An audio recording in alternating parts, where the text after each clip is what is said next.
Oke, kita mulai. Assalamualaikum warahmatullahi wabarakatuh. Waalaikumsalam. Waalaikumsalam warahmatullahi wabarakatuh. Oke, semoga kalian selalu dalam keadaan sehat walafiat. Hari ini kita akan membicarakan tentang ibadah dan makosid syariah yang akan disampaikan oleh teman Anda yaitu Rian Dwi Prasetya dan Tri Widya Lestari. Saya persilakan Tri Widya Lestari untuk memimpin sebagai moderator diskusi kita pada siang hari ini. Saya persilahkan. Bagi teman-teman yang lainnya silahkan nonaktifkan suaranya, khusus Tri dan Widya yang mengaktifkan suara. Oke, saya persilahkan. Terima kasih Pak. Assalamualaikum warahmatullahi wabarakatuh. Waalaikumsalam warahmatullahi Waalaikumsalam. wabarakatuh. Saya Tri Widya Lestari dan Rian Dwi Prasetya dari kelompok 2 akan mempresentasikan makalah yang kami buat yang berjudul Ibadah dan Makosid Syariah. Dan materinya yang pertama akan disampaikan oleh Rian Dwi Prasetya. Rian Dwi Prasetya, saya persilahkan.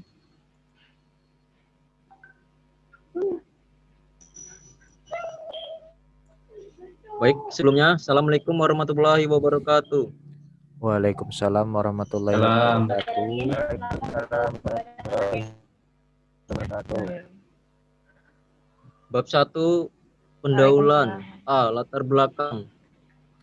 Seringkali Nggak usah dibaca semua, apa saja yang penting yang dibacakan. Jadi untuk menghemat waktu, apa saja yang penting silakan dibacakan. Pengertian ibadah. Pengertian ibadah. Menurut bahasa, kata ibadah berarti patuh, al-taha, dan tunduk, al-kudlu. Ubudiyah, tunduk dan merendahkan diri. Menurut Al-Azhari, kata ibadah tidak dapat disebutkan kecuali untuk kepatuhan kepada Allah Subhanahu wa Ta'ala. Ini sesuai dengan pengertian yang dikemukakan oleh Al-Sami bahwa ibadah itu adalah kepatuhan dan perendahan diri yang paling maksimal. Terkait etimologis diambil dari kata abada. Abada yabudu abada fahuwa abidun. Berarti hamba atau budak, yakni seorang yang tidak memiliki apa-apa, hanya memiliki diri milik tuannya, sehingga karena seluruh aktivitas hidup hambanya hanya untuk memperoleh keridhaan tuannya dan menghindarkannya murkanya.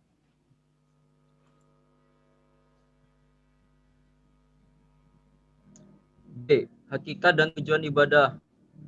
Hakikat ibadah menurut Imam Ibnu Taimiyah adalah sebuah terminologi integral yang mencakup segala sesuatu yang dicintai dan diridhai Allah Subhanahu wa Ta'ala, baik berupa perbuatan maupun ucapan yang tampak maupun yang tersembunyi.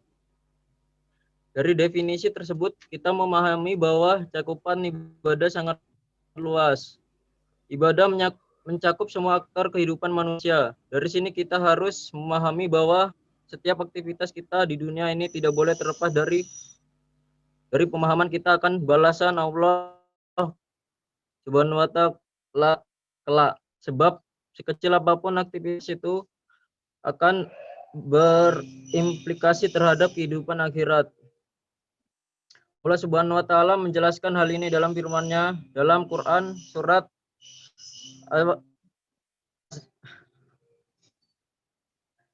As-Zalzalah ayat 7 sampai 8 yang artinya barang siapa yang mengerjakan kebaikan seberat zarah pun niscaya dia akan melihat balasannya, dan barang siapa yang mengerjakan kejahatan sebesar zarah pun dia akan melihat balasannya pula. Ya, selanjutnya adapun manfaat dalam beribadah, yaitu pertama, mengkokohkan keinginan dalam kehidupan dunia dan akhirat. Allah Subhanahu wa taala berfirman, Allah akan menunggukan orang-orang beriman dengan ucapan yang teguh dalam kehidupan di dunia dan akhirat, dan Allah menyesatkan orang-orang yang zalim dan memperbuat apa yang Dia kehendaki. Quran surat Ibrahim ayat 27. Yang kedua, merasakan manisnya iman. Rasulullah SAW bersabda, akan merasakan kelezatan dan manisnya iman orang yang ridho dengan Allah Subhanahu wa taala sebagai Rabb-Nya. Yang ketiga, penjagaan dari Allah Subhanahu wa taala. Rasulullah SAW bersabda kepada Abdullah bin Abbas radhiyallahu an, jagalah batasan-batasan syariat Allah Subhanahu wa taala, maka Dia akan menjagamu. Jagalah batasan-batasan syariat Allah Subhanahu wa taala, maka kamu akan mendapatinya di hadapanmu. Keempat, solusi hidup dari setiap masalah atau problem. Allah Subhanahu wa taala berfirman, barang siapa yang bertakwa kepada Allah, niscaya Dia akan memberikan baginya jalan keluar dalam semua masalah dihadapinya dan memberikan rezeki dari arah tidak disangka-sangkanya. Quran surat At-Taha ayat 2-3. Kelima, terbebas dari segala kesempatan dan kesulitan hidup. Allah Subhanahu wa taala berfirman, dan barang siapa yang berpaling dari peringatanku, maka sesungguhnya baginya penghidupan yang sempit, dan kami akan menghimpunnya pada hari kiamat dalam keadaan buta. Quran surat At-Taha ayat 124. Allah Subhanahu wa taala juga berfirman, barang siapa yang mengerjakan amal soleh, yaitu ibadah, baik laki-laki maupun perempuan dalam keadaan beriman, maka sesungguhnya akan kami berikan kepadanya kehidupan yang baik di dunia, dan sesungguhnya akan kami berikan balasan kepada mereka di akhirat dengan pahala yang lebih baik dari yang mereka kerjakan. Quran surat An-Nahl ayat 97. Itulah pengaruh ibadah bagi kita. Jika kita melaksanakan dengan baik dan benar, lantas apakah hal itu sudah kita rasakan? Jika belum, maka perbaiki kembali ibadah agar lebih baik dan benar, sehingga manfaat yang dari ibadah pun akan kita peroleh. Sekian, Pak.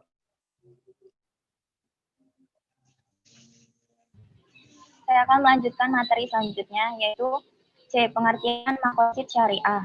Makosid merupakan bentuk plural dari maksud. Dari akar katanya verbal qasada, yang berarti menuju, bertujuan, berkeinginan, dan kesengajaan.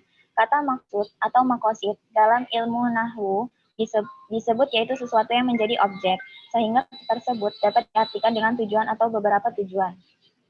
Sedangkan kata asyariah merupakan bentuk subjek dari akar kata syar'a, yang artinya adalah jalan menuju sumber air sebagai sumber kehidupan. Oleh karenanya, secara terminologis, makosid syariah dapat diartikan sebagai tujuan-tujuan ajaran Islam atau dapat juga dipahami sebagai tujuan-tujuan pembuat syariat Allah dalam menggariskan syariat Islam. Allah berfirman dalam Quran surat Al-Anbiya ayat 107 yang artinya, dan tidaklah kami mengutus kamu, melainkan untuk menjadi rahmat bagi semesta alam. Sebagian ayat tentang hukum atau ayat al-ahkam menyebut tujuan disyariatkannya sesuatu, tetapi pada ayat yang lain penyebutan demikian tidak ada, sehingga pada ulama dan mujtahid berupaya memahami dan menentukannya. Pembicaraan tentang makosid syariah atau tujuan hukum Islam merupakan suatu pembahasan penting dalam hukum Islam yang tidak luput dari perhatian ulama serta pakar hukum Islam.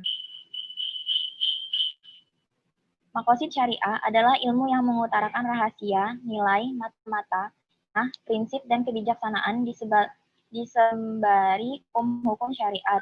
Makosid dapat menjawab persoalan mengapa, apa, dan bagaimana. Lalu persoalan-persoalan yang selalu berlegar dalam suatu hukum. Imam Asy-Syabiti menjelaskan ada 5 bentuk makosid syariah atau kuliyat al-khamsah. Yang pertama, hifzuddin, atau yang artinya melindungi agama. Yang kedua, hifzun nafs, yaitu melindungi jiwa. Yang ketiga, hifzu aql, melindungi pikiran. Yang keempat, hifzul mal, melindungi harta. Dan yang terakhir yaitu hafizun nasab, atau melindungi keturunan. Makna maqasid syariah perlu dijelaskan istilah-istilahnya terkait dalam usul fiqh, bagaimana dijelaskan oleh Asyabati dan Ibnu Asyur, yaitu yang pertama, hikmah adalah tujuan ditetapkan atau ditiadakannya suatu hukum, seperti iftar atau buka. Sebagai hikmah adanya masyaqqah, yaitu kesulitan. Maslahat adalah setiap perkara yang memberikan kemanfaatan dan menghapus kemudaratan. Yang ketiga yaitu ilat adalah sifat zahir atau jelas, mundobit atau yang bisa diartikan sebagai diterapkannya dalam setiap kondisi yang menjadi manat atau acuan setiap hukum. Seperti safar menjadi ilat dan diisyaratkannya qasar. Contoh kasus pelanggaran membunuh adalah bagian dari hifzun nafs. Larangan minum beralkohol adalah hifzu aql. Larangan zina adalah hifzun nasab dan lain sebagainya. Apabila umat Islam memahami apa tujuan dibalik syariat, pengalaman syariat akan membumi, karena tujuan dari syariat adalah menghadirkan maslahat atau kebaikan dan menjauhkan mafsadat atau keburukan. Fungsi yang D, fungsi maqasid syariah. Seorang faqih dan mufti wajib mengetahui maqasid sebelum mengeluarkan fatwa. Jelasnya seorang faqih harus mengetahui tujuan Allah Subhanahu wa taala dalam syariatnya atau perintah dan larangannya, agar fatwanya sesuai dengan tujuan Allah Subhanahu wa taala, agar tidak terjadi misalnya sesuatu yang menjadi kebutuhan daruriyat manusia tapi dihukumi sunnah atau mubah. Lembaga fikih atau organisasi konferensi Islam menegaskan bahwa setiap fatwa harus menghadirkan maqasid syariah, karena maqasid syariah memberikan manfaat, yaitu manfaatnya sebagai berikut. Yang pertama, bisa memahami nas-nas Al-Quran dan Al-Hadis beserta hukumnya secara komprehensif. Yang kedua, bisa mentarjih salah satu pendapat fuqaha berdasarkan maqasid syariah sebagai salah satu standar atau murajihat. Yang ketiga, memahami ma'alat atau pertimbangan jangka panjang, kegiatan dan kebijakan manusia dan mengaitkannya dengan ketentuan hukum. Dari 3 poin tersebut di atas menunjukkan bahwa mengaitkan status hukum dengan maqasid syariah itu sangat penting, agar produk-produk hukum itu tidak bertentangan dengan maslahat dan hajat manusia. Yang ketiga, penutup. Kesimpulan. Dari penyusunan makalah di atas dapat disimpulkan bahwa ibadah adalah ketundukan yang tidak terbatas bagi pemilik keagungan. Yang tidak terbatas pula dalam Islam, penghubungan dapat dilakukan oleh seorang hamba dengan Allah secara langsung.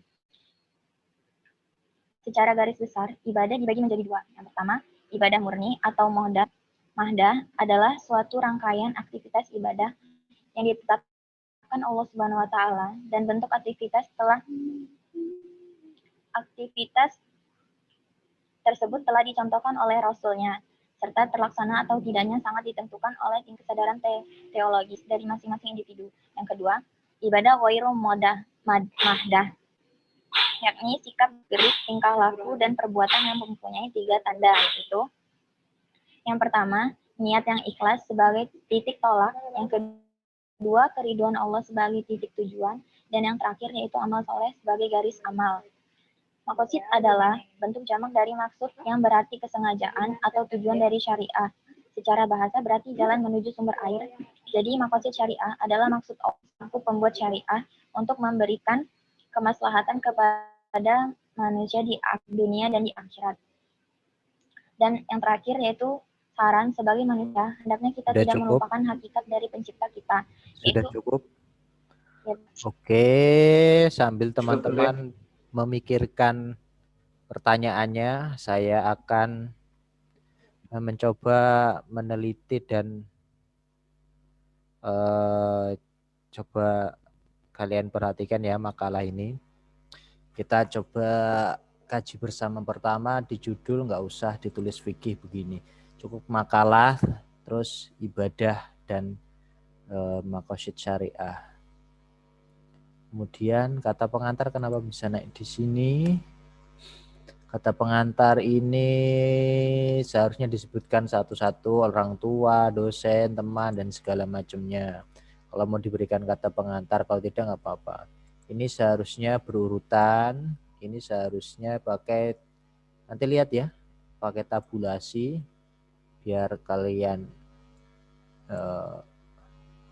gampang. Misalkan begini nih caranya. Ini kan kalian pakai titik-titik gitu ya. Ini ya.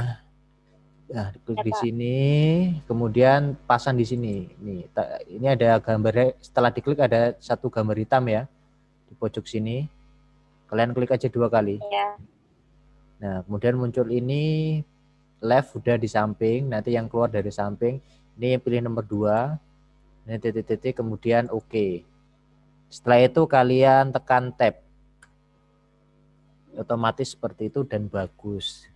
2. Nah, nanti kalian yang ini juga bisa urut, bisa lurus ya.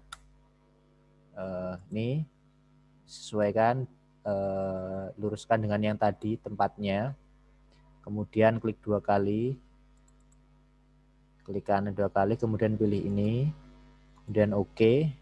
Tap lagi. 3. Oke, ini kurang geser ke sini. Nah, luruskan antara ini dan ini, angkanya lurus. Ini dan ini lurus. Yang ini, nah nanti kalian buat seperti itu, caranya seperti itu.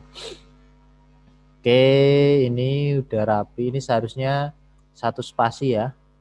Gimana cara membuatnya? Di sini ada tanda panah seperti ini. Kemudian buat 1 spasi. Ya, ini namanya middle note ya. Middle note ini tidak digunakan di Winraden Intan Lampung, pakainya footnote. Caranya ini di bawah udah ada footnote-nya nih. Cuma ini di tab sekali nih, diletakkan di sini kemudian di tab sekali. Ini nanti 2 spasi, 1,5 spasi semua ya. Oke, setelah itu ini kenapa seperti ini? Kenapa tidak dikembalikan? Oh ya. Oke. Ini kalian tahu kenapa seperti ini? Caranya seperti ini. Dikembalikan, ini kan copy paste dari internet, saya tahu. Kalau copy paste dari internet, kemudian ditekan di sini. Nih ya, di sini kemudian di-clearkan dulu. Clear all. Baru bagus. Kemudian disesuaikan tulisannya. Pilih tulisan apa? Times New Roman ini, terus pilih 12. Kenapa ini kembali lagi seperti itu?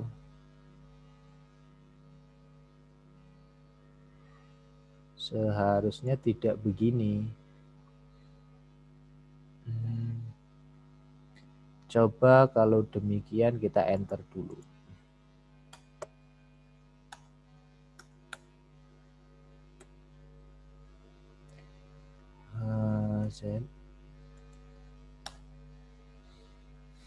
Oke, kita coba enter. Kenapa dia bisa lompat jauh seperti ini? Itu Pak, karena make apa sih yang untuk paragrafnya itu make yang sejajar, bukan yang sebenarnya yang paling pertama. Enggak masalah, kalau pos sejajar begini juga sama aja nih bisa. Oke ya. Ini juga, ini pakai sejajar nih yang ini ya. Supaya rapi. Ini juga nanti blok pakai yang sejajar agar rapi. Kemudian penomoran pakai penomoran, jadi enggak berantakan seperti ini. 1 dan 2-nya. Untuk atas sudah bagus nih, misalkan 1 pengertian ibadah ya, A pengertian ibadah, kemudian 1 boleh seperti itu, kemudian B ini rata dengan yang ini ya, ini seharusnya di sini. Disamakan dengan yang di sini. Nah, begini. Oke, boleh footnote-nya diperbaiki. Ya. Footnote-nya diperbaiki. Ini juga sama. Seharusnya ini di sini. Ya. Karena ini C ini sama dengan yang di atas, kemudian berada di samping sini. Semuanya diperbaiki nanti. Oke, ini pakai penomoran. Bisa nggak pakai penomoran? Ini di blok aja, kemudian pilih ini. Jadi dia rapi. Ya. Maksudnya berurutan begini. Tinggal ditarik atas ini, bisa digeser sini. Atau mau digeser kemana. Gitu. Ini juga. Ya. Penomoran. Pakai penomoran di sini. Ini kenapa begini? Karena ini nggak di enter. Kenapa ini begini? Karena ini nggak di enter. Oke, itu ya. Untuk tulisan ini nanti sama begitu. Rata kanan kiri, ini rata kanan kiri ya. Ini karena dari internet copy paste ini. Kesimpulan aja copy paste ini. Jangan begitu dong. Ini juga copy paste. Makanya begini. Ya, rata kanan kiri juga semuanya. Ini. Oke. Ini kenapa begini? Karena ini perlu di enter. Mau diminta di atas kan. Nah, begitu. Oke, ini terkait dengan makalah Anda. Ya pantas saja dari internet semua. Daftar pustakanya. Oke, makalah boleh direvisi ya. Nanti kalau sudah bagus dikirimkan ke saya makalahnya. Kalau sudah bagus, boleh juga nggak merevisi nggak apa-apa, tapi nilainya apa adanya. Ini misalkan 3, yaudah 3 aja presentasi. Nanti misalkan nilainya, ini misalkan makalah nilainya 3, presentasi nilainya 2, berarti baru 50 nilai tugas Anda. Nanti paling ditambahkan 50 nilai tugas Anda. Dengan video Anda kalau bagus berikan nilai 3, berarti bisa 8. Tapi kalau videonya nanti yang dikirimkan tidak bagus, 1 atau 2. Itu ya. Oke, silahkan. Iya, Pak. Tri dan siapa tadi? Kenapa hilang-hilang temanmu? Tri dan Sama Rian Dwi Prasetya. Tri dan ada orangnya? Sama siapa tadi? Tri dan Dwi Prasetya. mana orangnya? Enggak ada. Oke lah. Kayaknya Mungkin sedang keluar tadi sinyalnya. Oke lah. Pak, sinyal Pak. Mana? Oh iya, Rian nih. Oke, silakan kalau ada yang ingin ditanyakan kepada pemakalah, saya persilahkan. Tri dan Rian. Tidak ada. Enggak ada? Ada pertanyaan? Kemudian ada? Ada pertanyaan? Kalau enggak ada pertanyaan, nanti saya yang bertanya kepada semua yang ada di sini kecuali pemakalah. Ada? Pak, saya mau nanya, Pak. Ada Pak, saya mau nanya Pak. Oke. Intan, David, Pak. Intan, Bintang. Intan. Bintang Pak. Ya. Intan, Bintang. David, Pak, Ya. David. Siapa Saya, David? Pak. Saya, David, Pak. ya. Ya Pak. Oke, David dulu sementara. Oke, Saya, Pak. silahkan. 3 dulu.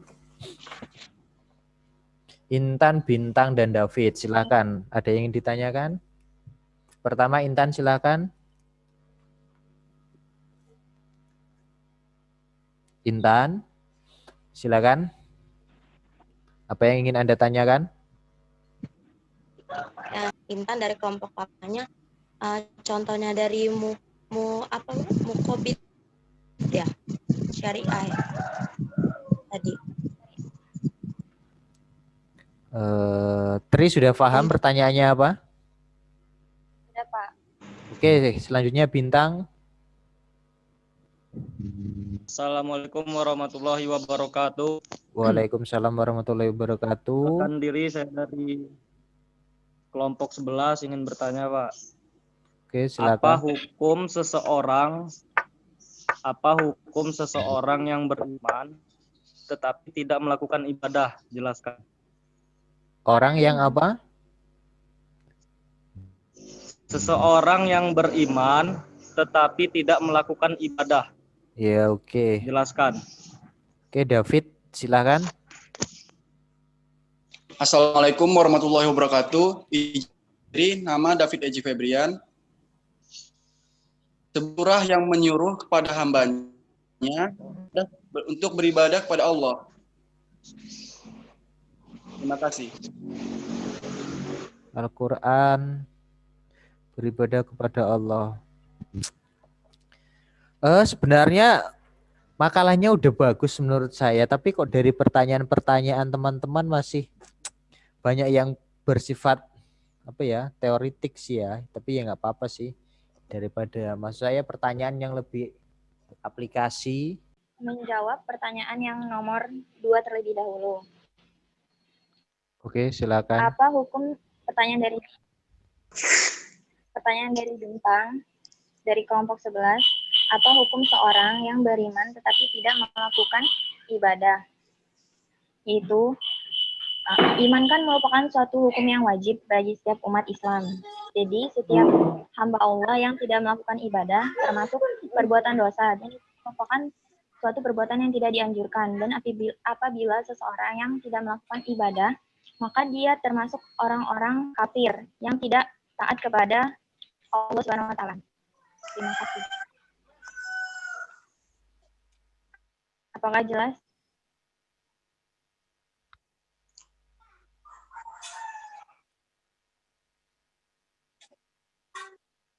Oke, jelas. Yang bertanya tadi siapa yang bertanya ini?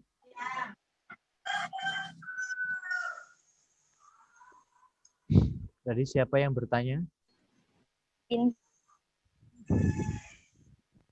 Erlangga ya? Bintang ya? Ya, Pak, jelas. Ya, Terima oke. kasih, Widya. Siap. Silakan untuk Ya, selanjutnya. pertanyaan yang Rian, apa kamu menjawab? Riannya belum datang. Kemana orang ini? Belum ada ya? Ada Rian? Dijawab kamu aja, Widya.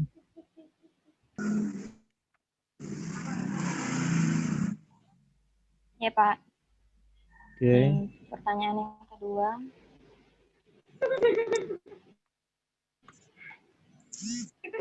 Pertanyaan yang kedua yaitu lucu gak kelihatan. Dari Intan kelompok 8, contoh dari makosid syariah. Ya.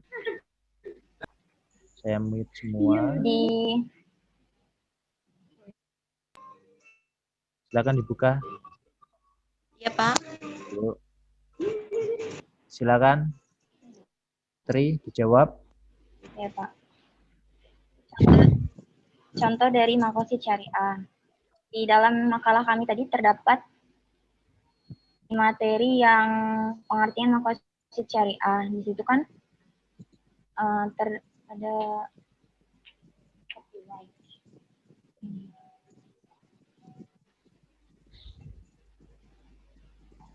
dari di situ makosid syariah adalah ilmu yang mengutarakan rahasia, nilai, mata-mata, hikmah, prinsip, dan kebijaksanaan di sebalik hukum-hukum syariat.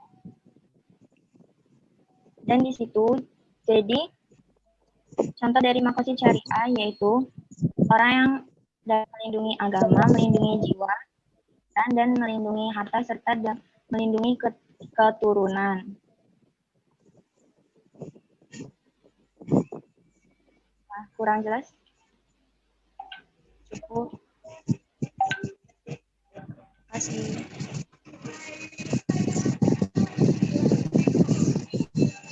Cukup?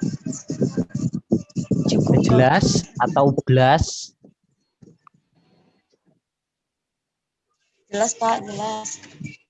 Oke.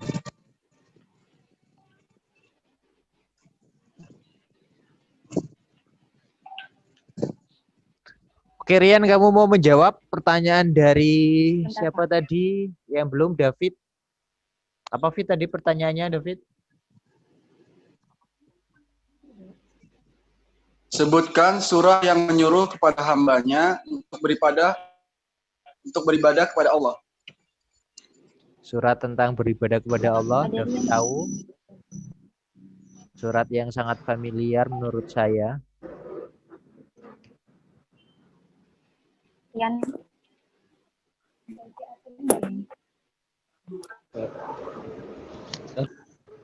Rian. Lihat, Tri, mau menjawab.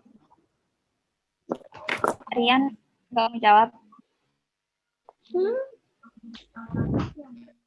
Yaudah, saya akan menjawab pertanyaan dari David, yaitu surat yang bertujuan beribadah kepada Allah Subhanahu wa Ta'ala. Beribadah itu kan merupakan suatu yang wajib dan harus ikhlas dalam menjalaninya, yaitu dalam Quran surat Al-Baqarah ayat 139 yang berbunyi, Kul hajunana fillahi wa huwa rabbuna wa rabbukum walana a'maluna walakum a'malukum wa nahnu lahu mukhlisun, yang artinya, katakanlah, apakah kamu memperdebatkan dengan kami tentang Allah, padahal Dia adalah Tuhan kami dan Tuhan kamu. Bagi kami amalan kami dan bagi kamu amalan kamu, dan hanya kepadanya kami mengikhlaskan hati. Dan di dalam surat Al-A'raf juga terdapat yang bertujuan beribadah kepada Allah, yaitu yang berbunyi, Kul amaro Robi bil kisti wa akimu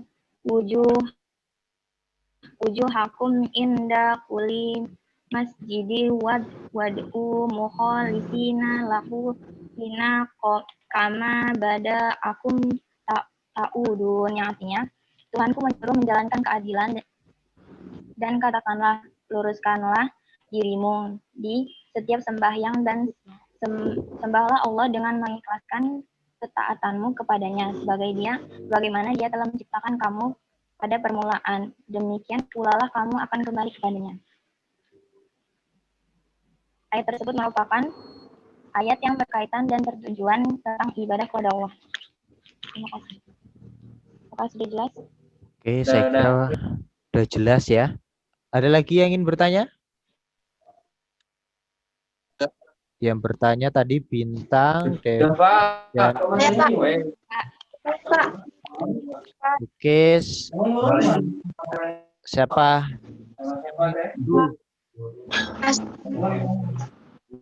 Oke, siapa yang mau bertanya silakan aktifkan speaker Anda. Saya, Pak. Lilis, Dwi Rahayu, dan Reynaldo. Oke. Enggak. Lilis. Warahmatullahi wabarakatuh. Sebentar. Lilis, Dwi Rahayu, dan Reynaldo mana? Oke. Silakan kalian bertanya kepada pemakalah. Kalau ada yang ingin ditanyakan, mulai dari Lilis. Assalamualaikum warahmatullahi wabarakatuh. Waalaikumsalam warahmatullahi Saya wabarakatuh.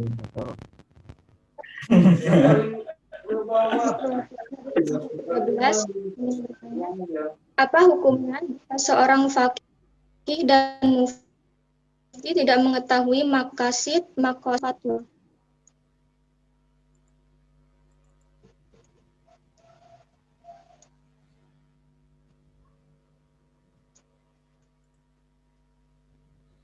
Apa hukumnya seorang faqih tidak mengerti maqasid syariah?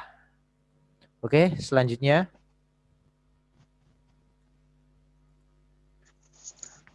Dwi Rahayu.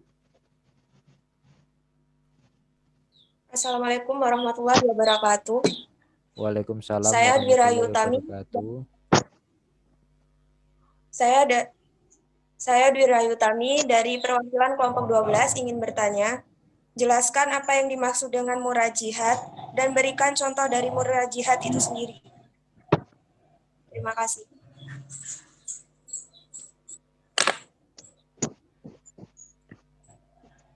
Oke, Ya, Pak. selanjutnya terakhir.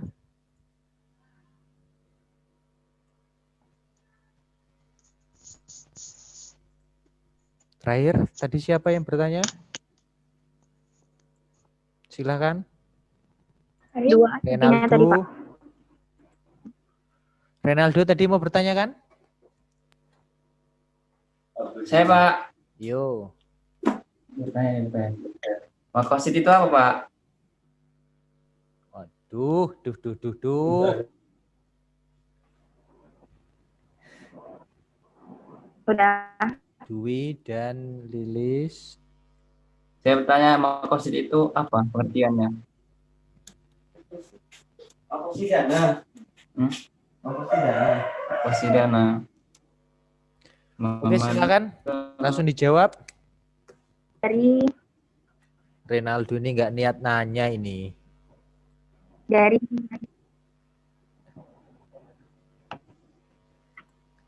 Oke, silakan dijawab satu-satu ya. Triwidya Lestari dan ya, Pak. menjawab pertanyaan Lilis, kemudian siapa? Rian. Mana Rian? Rian menjawab pertanyaan dari Dwi Rahayu. Oke, silakan.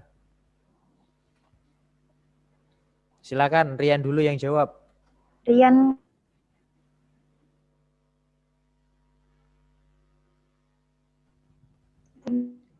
Ini kamu tadi yang ada banyak Rian. hukum seorang yang Dwi Rahayu tadi pertanyaannya apa?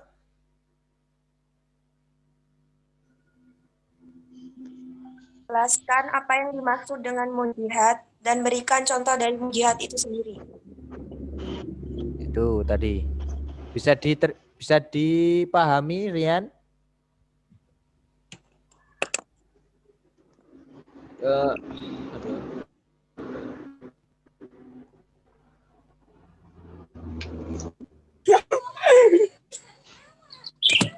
Nyari Pak.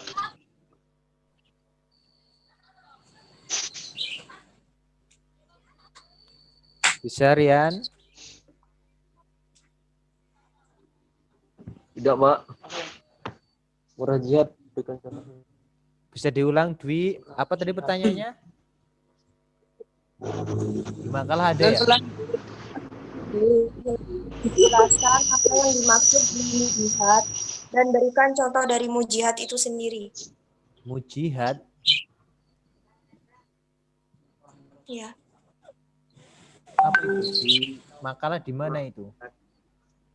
Di bagian akhir, Pak. Di kesimpulan atau di apa? Pembahasan. Oke, saya bukakan dulu.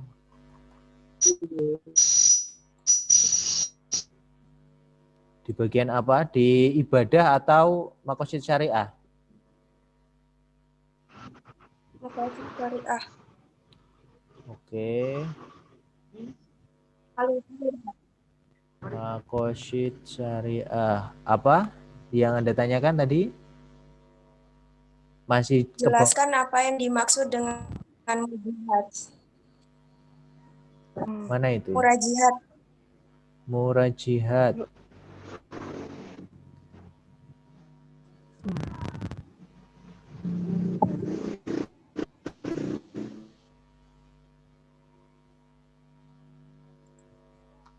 Oke, bisa dipahami, Yan? Ini ya? Ini, Rian bisa dilihat ini. Saya tebalkan. Ini murajihat nih.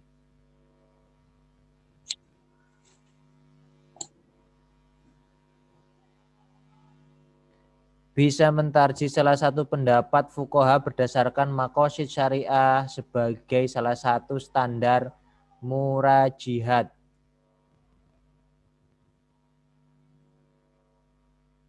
Oke, silakan dijawab. Yan, paham nggak apa pertanyaannya?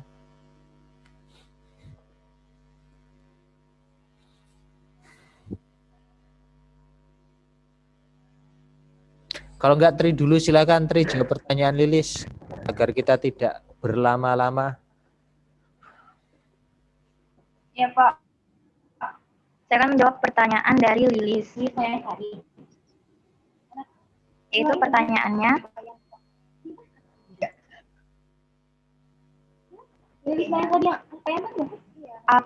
Pertanyaan tadi.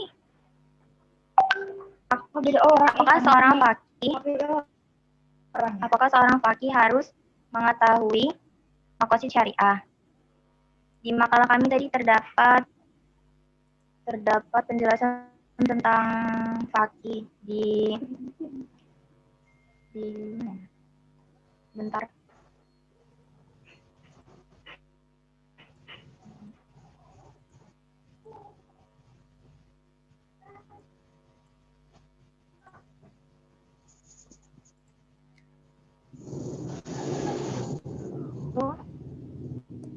Seorang faqih harus mengetahui tujuan dalam setiap syariatnya, perintah atau larangannya.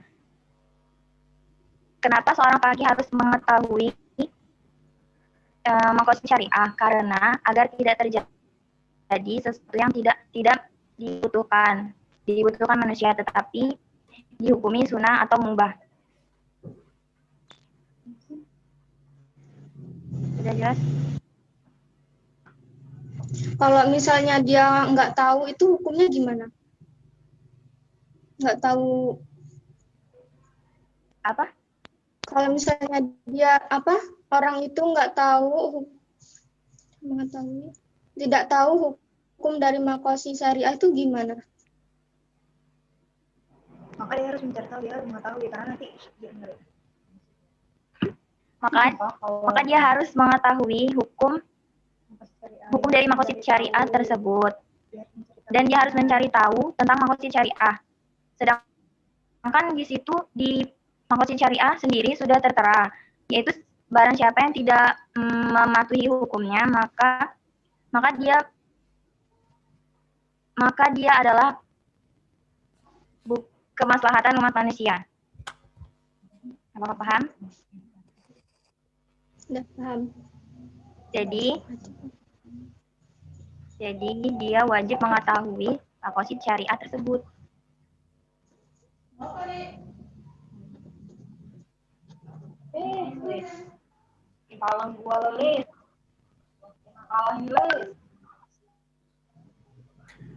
Oke, gimana? Kita lewatkan dulu aja. Yan, gimana jawabannya? Saya ingin mendengarkan suara Anda, suara Mas Anda. Coba pendapat Anda tentang tadi pertanyaan dari Dwi Rahayu dan Lilis. Gimana menurut Anda?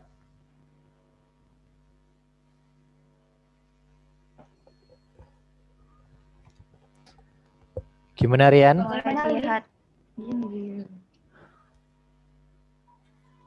Mau berkomentar? Iya Pak. Tadi pengertian. Iya. Tadi soalnya apa? Pengertian murajihat. Tadi sudah saya screen. Oh iya. Jadi ya. Jadi murajihat yaitu orang-orang yang mampu mentarjih atau menganggap kuat suatu pendapat bagi imam mazhab terhadap pendapat lainnya. Dalam artian menguatkan pendapat imam satu mazhab dengan membandingkan kekuatan imam mazhab tersebut terdapat muridnya atau imam lainnya. Ya, oke. Itu ya jawabannya Dwi. Oke, silakan ditutup saja oleh Tri presentasinya. Nanti saya akan sedikit menerangkan tentang ibadah dan maqasid syariah. Silakan. presentasi kelompok 2. Apabila terdapat kesalahan, kami mohon maaf dan kepada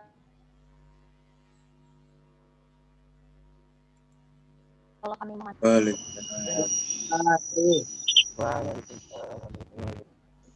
Oke. Waalaikumsalam warahmatullahi wabarakatuh. Oke. Saya akan alihkan ke saya. Oke. Oke. Materi kita sebenarnya sangat menarik dan sangat bagus. Ini sebenarnya menjadi dasar bagi kita semua ketika kita ingin mempelajari fikih. Ibadah dan maqasid syariah itu ada hubungannya. Ibadah tadi sudah diterangkan bahasanya mengandung pengertian sebagai budak yang menghamba pada seseorang ataupun zat. Saya akan gambarkan seperti dalam filosofi Jawa itu ada istilah abdi dalem. Dalam istilah keraton itu ada istilah abdi dalem.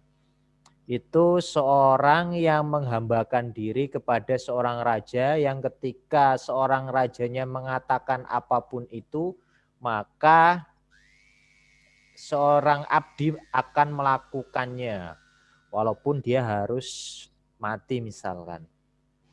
Nah, kita juga disebut sebagai Abdullah. Artinya adalah hambanya Allah ataupun budaknya Allah secara bahasa yang lebih kasar, dalam artian kita karena sudah diciptakan oleh Allah maka kita harus menuruti segala perintah Allah dan larangannya. Itu sama-sama satu benang lurus yang bisa kita tarik kesimpulan. Di manakah istilah Abdullah itu muncul? Sebenarnya banyak sekali kalimat abdu itu muncul di dalam Al-Quran. Contoh di dalam ayat yang sering kalian dengar pasti, wa ma khalaqtul jinna wal insa illa liya'budullah, ya kan? Tidaklah aku ciptakan jin dan manusia kecuali hanya Abdullah, bisa diartikan sebagai menyembah ataupun sebagai artian melakukan semua perbuatan yang saya suruh, istilahnya begitu. Ya, jadi itu ada di dalam Al-Quran. Jadi ada hubungan lurus antara Sang Pencipta, kemudian hubungan antara manusia sebagai Abdullah. Kemudian ketika Allah memerintahkan sesuatu, itu pasti kepada abdu ini ataupun manusia ini ataupun jin ini pasti memiliki maksud. Nah, maksud tersebut itu yang disebut maqasid syariah. Allah memerintahkan kepada manusia itu kan lewat Al-Quran. Maka disebut maqasid syariah. Syariah itu artinya sumber. Sumber ajaran Islam kan Al-Quran dan As-Sunnah. Maka maksud dari sumber Al-Quran ataupun Sunnah ini ataupun bisa kita artikan sebagai maksud dari Allah itu sendiri. Sebagai yang kita hambakan, yang bukan kita hambakan, yang kita menghamba kepadanya, begitu. Jadi ada maksudnya. Kemudian ibadah itu macam-macam ya, ada ibadah mahdhoh, ghairu mahdhoh. Ibadah mahdhoh itu ibadah yang jelas, jelas dalam artian itu ketika dilakukan itu memang nuansa ibadah. Contohnya sholat, puasa, zakat itu jelas ketika saya melihat orang ataupun Allah melihat manusia sedang sholat, maka sudah dikatakan itu pasti ibadah. Nggak mungkin nggak ibadah. Tapi ghairu mahdhoh yaitu perbuatan yang harus dengan niat karena Allah baru dia menjadi ibadah. Seperti misalkan makan, belajar, menuntut ilmu, mencari pekerjaan. Ketika niatnya karena Allah, maka dia menjadi ibadah. Ketika niatnya karena untuk yang lain, maka enggak jadi ibadah. Itu namanya ghairu mahdhoh. Untuk yang selanjutnya ialah kita akan mencoba menghubungkan di mana letak ibadah, di mana letak maqasid syariah. Ibadah secara garis lurus itu ada dua, yaitu ibadah perintah, ibadah larangan. Perintah misalnya apa? Ibadah Anda diminta untuk sholat.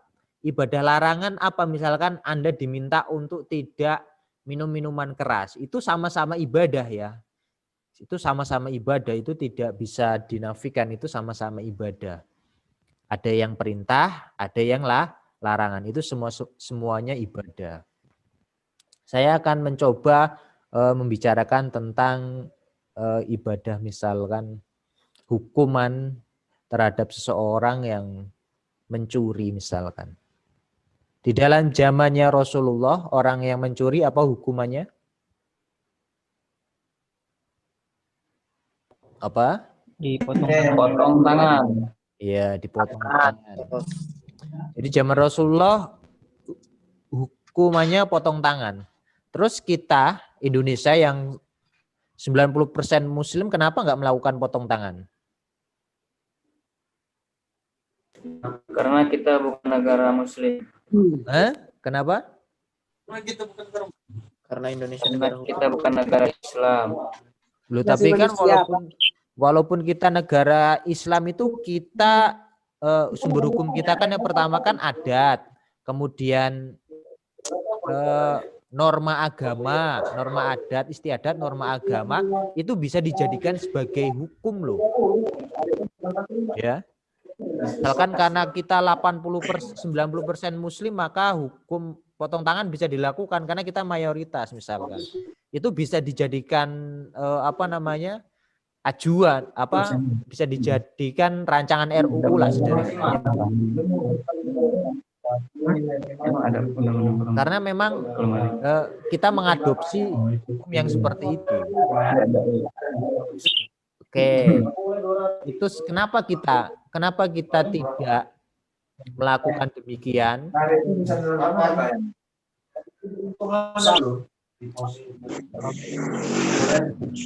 Kenapa kita tidak melakukan hukum potong tangan? Karena kita ulama-ulama Indonesia mengadopsi maqasid syariah.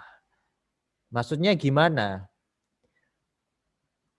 Ketika orang mencuri, dia dipotong tangan untuk apa sebenarnya, ya kan? Perintah itu, maka kita telusuri dulu.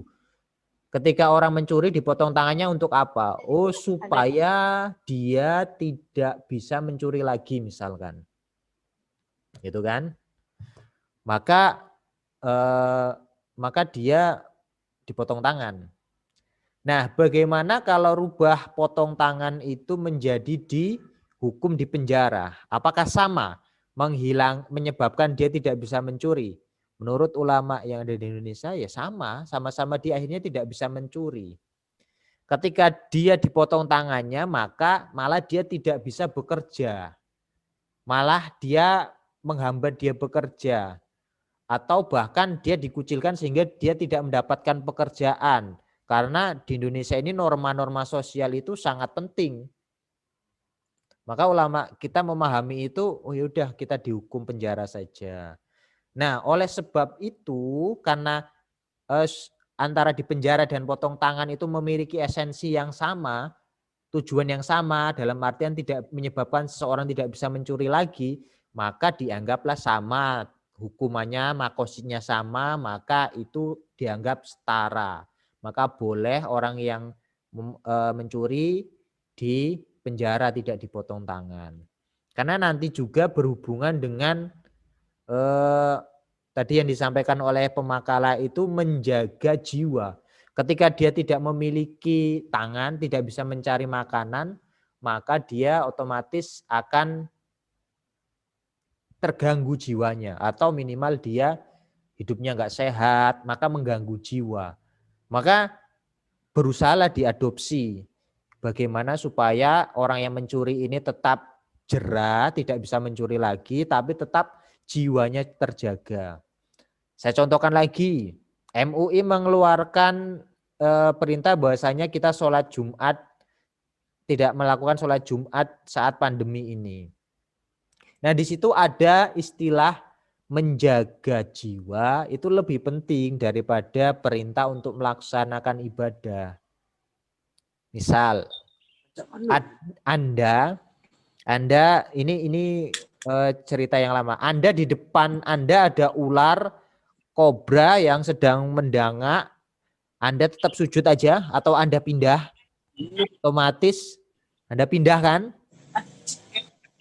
Kalau Anda sujud aja dipatok mati, Anda nggak jadi ibadah, ya kan? Oleh sebab itu karena ada melindungi jiwa ini, maka sholat Jumat diganti sholat zuhur di rumah masing-masing. Ini karena menggunakan pendekatan makosid syariah, yaitu menjaga jiwa. Tadi ada 5 yang perlu dijaga, menjaga agama, menjaga jiwa, menjaga kehormatan, menjaga akal, menjaga keturunan.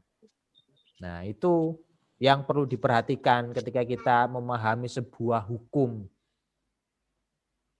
Nah, sederhananya begini. Saya contohkan lagi ini yang lebih real. Nanti dikaitkan dengan tujuan hukumnya gitu kan. Anda, siapa yang paling ganteng di kelas ini? Saya lihat dulu. Siapa ya? Nabi Adam. Siapa yang paling ganteng? Dito lah katakanlah tuh ya, gayanya jangan luar biasa. Dito, misalkan Dito suka sama Rika ya. Misal, Dito suka dengan Rika. Setiap pagi, siang, sore, malam, WA terus. Lagi apa Rika? Udah makan belum? Udah sholat belum? Belum. Udah. Itu ya kan? Menunjukkan bahwasanya Dito suka kepada Rika. Kemudian datanglah orang ketiga. Orang ketiga ini misalkan Firza, ya kan? Datanglah Firza enggak WA enggak apa, ya kan? Telepon terus. Tiap pagi, halo Rika, lagi apa? Udah makan? Ya, atau Firza sering ngirim bunga. Itu bentuk apa? Sama-sama suka kan? Ya kan? Tapi sama-sama suka itu bentuknya, cara mengaplikasinya berbeda. Tapi maksud tujuannya itu tercapai, ya kan? Untuk menunjukkan rasa suka. Begitu juga potong tangan dengan hukuman kurungan penjara.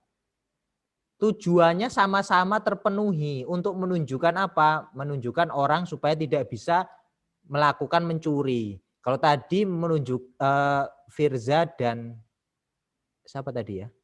Dika ya, menunjukkan sama-sama suka, terpenuhi dengan cara yang berbeda. Iya kan? Yang tadi caranya yang satu di penjara, yang satu potong tangan. Sama-sama terpenuhi tapi dengan cara yang berbeda. Gitu. Sederhananya begitu. Jadi tidak potong tangan kemudian di penjara, makosidnya menurut ulama Indonesia itu sama-sama terpenuhi. Gitu. Sama-sama terpenuhi, maksud tujuannya sama-sama terpenuhi. Seperti tadi Firza dan siapa tadi ya? Firza dan Dito yang sama-sama suka kepada Rika dengan cara yang berbeda agar terpenuhilah terpenuhilah perasaannya, tersampaikanlah perasaannya. Jadi begitu ya. Dari sini ada yang ditanyakan? Ada?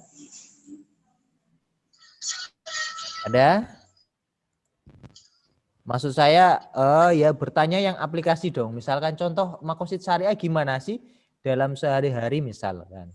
Atau kaitannya dengan kemarin kita kaitannya dengan ibadah kita sehari-hari itu gimana kemarin gitu misalkan. Atau gimana ini? Misalkan akhirnya orang Indonesia itu tidak bisa haji, kemudian tidak bisa haji karena corona ini, kemudian dia mati pada saat sebelum haji. Gimana kira-kira makosid syariahnya di mana gitu. Seharusnya pertanyaan-pertanyaan itu yang muncul harapan saya. Jadi tidak hanya pertanyaan yang ya mengambang lah menurutnya atau teoritik lah yang lebih aplikasi. Harapannya makanya makalah itu disebar sebelum presentasi misalkan kemarin gitu kan. Jadi teman-temannya bisa membaca terlebih dahulu sehingga diskusi lebih berkembang. Ini yang hingga akhir baru 22 orang ya. 22 orang yang datang hingga akhir. Saya akan coba absen lagi. Ya. Ada bintang, ada coba bintang, ada M Raja, Tri, kemudian Rani ya, Rani ada, Rani enggak ada, Dwi Rahayu,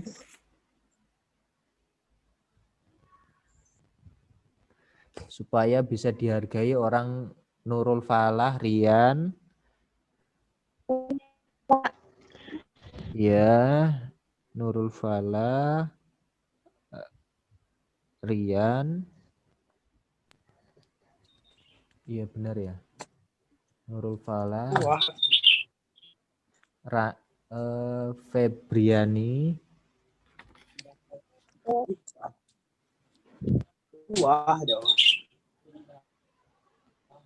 oke, Intan, oke, Intan, Desi, Saat, Dito, Bagus, Rizal, sebentar ya, Octavian, Feni,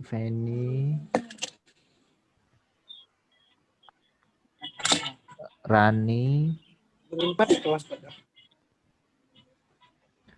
Reynaldo, oke. Sekitar berapa ini? 23. 1, 2, 3, 4, 5, 6, 7, 8, 9, 10, 11, 12, 13. Baru 13. Akmal, Lilis, Fani, Anwar, Bagus ada ya?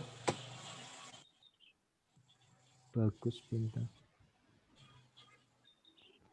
Oke. Aliyah.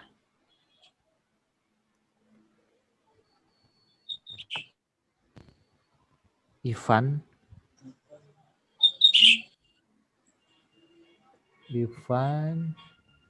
Rika. Rika ya.